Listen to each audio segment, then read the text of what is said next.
What's up, guys? Welcome back to the Westworld Companion Podcast presented by The Disorderly. Go to thedisorderly.com for the best in sports and entertainment. Disorderly Media on Twitter, Disorderly ENT on Facebook. And you can find me on Twitter at Nick Risner, NickRizner. DM's open. Send me any comments about this show, anything else you got with The Disorderly, or anything, MMA as well. Whatever you got, send it to my DMs on Twitter. So, I just finished watching Season 2, Episode 8, entitled Kiksuya. I believe. I don't know if the pronunciation is correct. I think I heard the Bald Move guys say that it meant remember, which, I mean, makes sense. This entire episode is basically about Akishita, who is the chief of the Ghost Nation. It's about his journey to consciousness, him becoming a conscious host, and his mission basically to spread that around to the other hosts and get everyone on the same page. Now, as far as structurally, this is a very linear episode, not a lot of bouncing back and forth. There was a little bit because you have him, Akishita, sort of telling the story to Maeve's daughter, and through that we get, I guess, flashbacks. But for the most part, you're hearing the linear story. You're finding out one character's backstory, and then through that, you kind of learn about the Ghost Nation in general. There's a lot of answers, I guess you could say. Like if you remember at the beginning of the season, they scalped that one guy to crack into his head, Delos did. And you see the maze, and he's like, what's that? He's like, I don't know. So the whole question is, like, who's doing these mazes inside someone's head? We also saw William cut up in that guy's head in Season 1, and same thing. Who's printing these mazes inside someone's head, and how does Delos not know about it? And it seems like that the answer is, we finally got that, it's Akishita. So he basically finds the maze, which we know represents the journey inward towards consciousness. Consciousness isn't a pyramid, it's a maze, and at the center of it, you're hearing your own voice and whatever. It's Dolores. It's the tool that Arnold used to teach Dolores about, becoming awake, for lack of a better term. So during that whole incident, when Dolores comes and shoots Arnold, that staged incident that Arnold hoped would, get Ford to shut down the park and look at these humans are conscious, we can't slave them, whatever. Akishita stumbles upon that, sees the aftermath of it, finds the maze, and then kind of organically learns to also become conscious.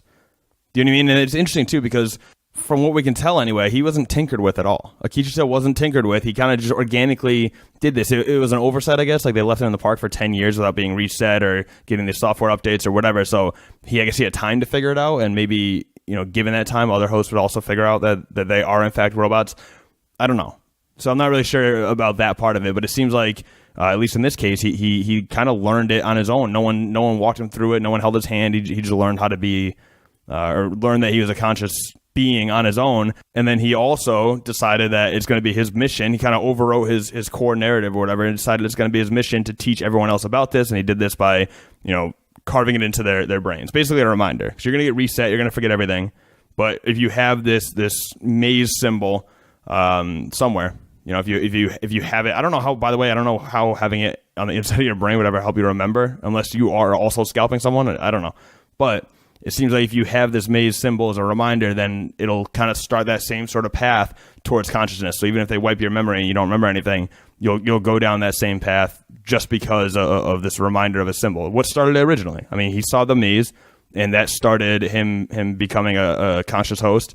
And then the thought is, if we have this maze symbol all over the place, then we'll continuously figure it out no matter how many times they reset us. And then there's also a really interesting conversation with Ford, sort of at the end of this journey, where you find out that Ford had been watching Akishita. He'd been aware of what he was doing with the scalps and all this stuff. He'd been aware that he is slowly becoming more conscious, and he kind of just let it slide. Now, I don't really know why.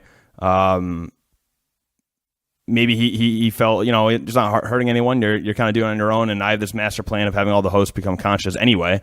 So maybe just let it slide or whatever. But it's a really interesting conversation, because this is the key quote from it. First of all, they call Dolores the Deathbringer, and that's the coolest name of all time. I don't know if that is a superhero name. It should be, or a villain maybe. But Ford says to Akishita, he says, "When the Deathbringer returns for me, you will know to gather your people and lead them to a new world."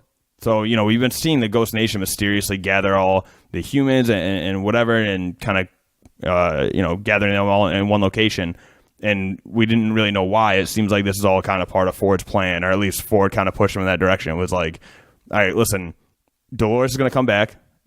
She's going to kill me, all hell is going to break loose. All the narratives are going to be snapped. The robots can do whatever they want. And when that happens, you can lead your people to a new world. And presumably that's the door that they talk about. They said the term the door a bunch. Fitting that the episode that talks about the maze so much would also bring some more light into the meaning of the door, because that is, of course, the name of this season. But yeah, that was interesting. As far as the episode goes, though, it was slow. I do think we got some good insight as to what exactly the role of the Ghost Nation is and what they're up to, and they've been in the background of both seasons for so long, and there's been little mysteries with like the maze under the scalp and whatever, and we got clarification on that. Otherwise, it was kind of like a very linear, just like love story between two hosts.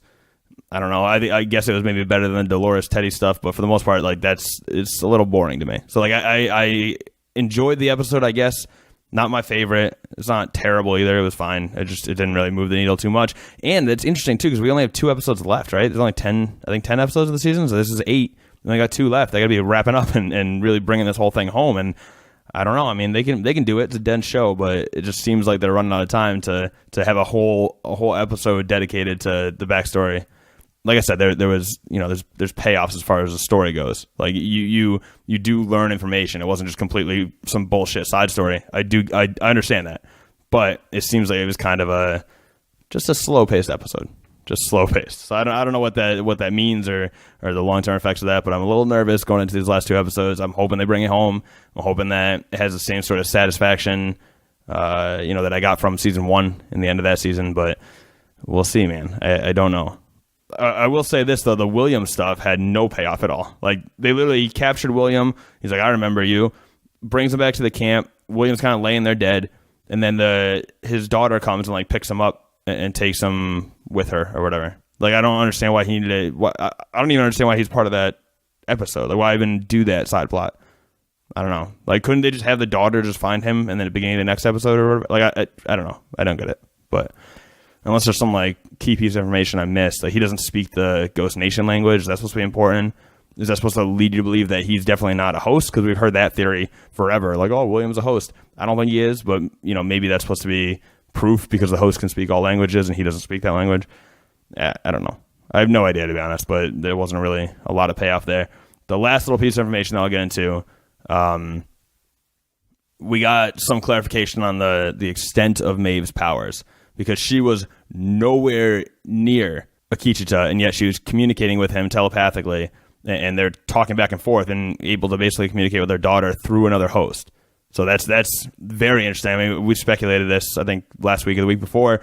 What are the extent of these powers? Can she reach a host from across the park? Could she be controlling Bernard from across the park? Can she control Dolores from across the park? And it seems like, I don't know if there's no evidence that she has been doing that, but it seems like the powers can in fact do that. Now, can she straight up take control of, because she was like having a conversation with Akichita. She wasn't making him do stuff. Now, we know in that proximity, she's made people do stuff. Like she'll like whisper something through the mesh network and that person will like kill themselves or whatever. So we know she's capable of doing that, right? So like what's the limitation? What's the extent of it? Can she literally like just take control of Dolores and have her get thrown like in front of a train or something, or throw herself in front of a train from across the park? I don't know. I have no idea, but it's interesting. It also seems like Charlotte Hale might use that mesh network to, or that ability to communicate through the mesh network. She might use that as a weapon. It seems like there's some illusion that she might be weaponizing that, because no one else can gain admin access, but apparently Maeve can. She can override it. So if they can somehow, whether it's through blackmail or somehow forcibly use Maeve to control something else, to whisper commands into the robots that otherwise aren't responding, right? They're not responding to commands anymore. There's no like freeze all motor functions. If they can do that through Maeve, somehow weaponize her ability, then that's a huge win for Delos and Charlotte Hale. So that's interesting as well. But that's where we'll wrap it for this instant reaction. We're doing Succession, by the way. I don't know if I clarified that. I did a midweek episode. I haven't quite decided if I'm going to keep doing it. I don't know. There's just not that much there. Like, it's something like Westworld, there's so much to talk about. Succession, I'm not so sure. I might do a little brief something, because why not? But if you subscribe to the podcast on iTunes or Stitcher, you will undoubtedly also get those Succession podcasts. If you don't watch Succession, just skip those episodes. But that'll all be in one big feed. Obviously, the YouTube channel will have all those episodes as well. So, yeah, I don't know. Just keep an eye out for that. If you like that show, which I think is pretty good so far. If you like it, then please listen to the podcast. If you don't, just download it and download it on a friend's phone too, and we'll just get those numbers up. But that'll do it for this Westworld companion episode, and I'll see you guys next week. Once again, The Disorderly, Best in Sports Entertainment. I just came out with my baseball post today. I've been doing that every week as well. Like I said, the Succession podcast is just a whole mishmash of things, hence the name The Disorderly, but all really good stuff, good content, and I hope you guys are enjoying it. I will see you next week. Peace.